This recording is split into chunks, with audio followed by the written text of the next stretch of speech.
Hi, I'm Dr. Teja Dyamenahalli, a board-certified pediatrician specializing in hospital medicine and integrative medicine. Join me for my talk, Beyond Weight, How to Promote Health Through Positive Food Relationships in Childhood.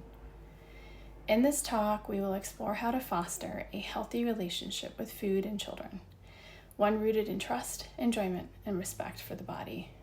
Developing a healthy relationship with food during childhood plays a crucial role in preventing obesity, not by focusing on weight, but by supporting the internal skills, habits, and environments that promote long-term physical and emotional well-being. The concepts and strategies covered in this session are grounded in developmental science and evidence-based feeding practices.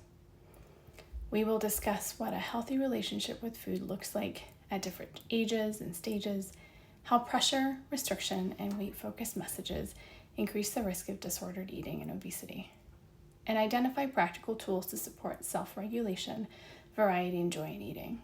We will also explore ways to shift language, routines, and environments to help encourage positive food experiences for children. Whether you're a parent, educator, or health professional, this talk provides compassionate, practical strategies to raise confident, intuitive eaters who are set up for a lifelong health and well-being.